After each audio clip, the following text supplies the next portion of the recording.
¿Quién fue Tales de Mileto? Tales de Mileto fue un matemático, astrónomo y filósofo griego. Nació en el año 624 a.C. en Mileto, ciudad griega en la Jonia, hoy llamada Turquía. La mayoría de los biógrafos lo presentan como un miembro de una familia distinguida que pudo tener orígenes fenicios.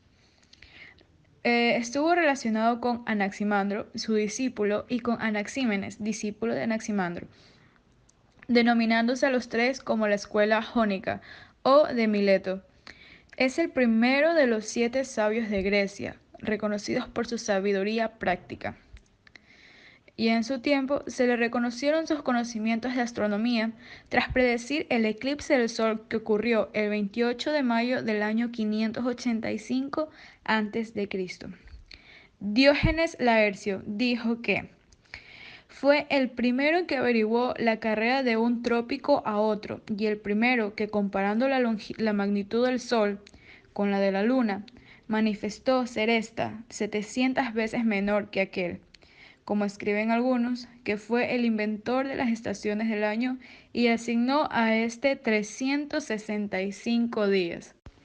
Se le reconoce por romper con el uso de la mitología para explicar el mundo y el universo, explicando la naturaleza y sus fenómenos mediante teorías e hipótesis, es decir, mediante la ciencia.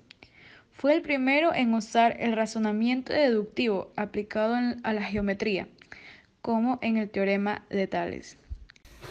Tales de Mileto. La leyenda de Tales y las pirámides. Según la leyenda relatada por Plutarco, Tales de Mileto, en un viaje a Egipto, visitó las pirámides de Giza, Keops, Kefren y Miserinos, construidas varios siglos antes. Admirado ante tan portentosos monumentos, quiso saber su altura.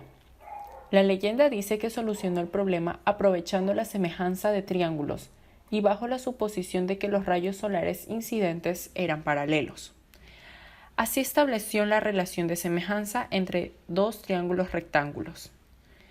Por un lado, el que tiene por catetos C y D a la longitud de la sombra de la pirámide C conocible y la longitud de su altura D desconocida, y por otro lado, valiéndose de una vara clavada en el suelo de modo perfectamente vertical, otro cuyos catetos conocibles A y B son la longitud de la vara A y la longitud de su sombra B. Como en triángulos semejantes se cumple que A sobre B es igual a D sobre C. Por lo tanto, la altura de la pirámide es D igual A por C sobre B, con lo cual resolvió el problema. Ahora procederemos a realizar un ejemplo aplicando el teorema de Tales. En este caso vamos a medir la altura de un árbol. Y para realizar este teorema necesitamos diferentes datos, como son la sombra que proyecta el árbol, la altura de una persona y la sombra que proyecta esta persona. Para lo cual, a través de la medición, obtuvimos que la sombra que proyecta el árbol mide 5,10 metros. La altura de la persona es de 1,60 metros y la sombra que proyecta esta persona es de 1,76 metros. Para determinar la altura del árbol debemos utilizar los datos obtenidos. Primero, a la altura del árbol, como no sabemos cuál es, debemos darle una variable, que por el momento sería la h. Esta debe ir dividida para la altura de la persona, que es 1,60 metros. Esto sería igual a la sombra que proyecta el árbol, que es de 5,10 metros, sobre la sombra que proyecta la persona, que es de 1,76 metros. Y aquí procedemos a realizar una multiplicación en x, donde obtenemos que la altura del árbol multiplicada por 1,76 metros de la sombra de la persona es igual a la multiplicación de la sombra del árbol por la altura de la persona.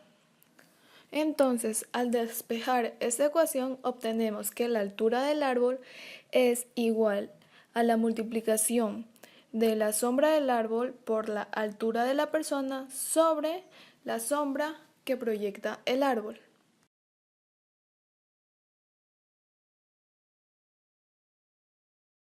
Como conclusión podemos llegar que Tales de Mileto fue uno de los padres de la filosofía, no tanto por sus postulados, más bien porque fue el precursor de la idea de la filosofía, ya que buscó el principio de la realidad sin dar una respuesta mítica, sino algo tangible.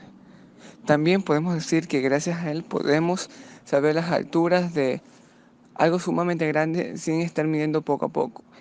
Y que gracias a esto la arquitectura ha avanzado tanto, que ahora podemos observar grandes edificios y grandes estructuras, las cuales ayudan a los seres humanos a su mejor convivencia.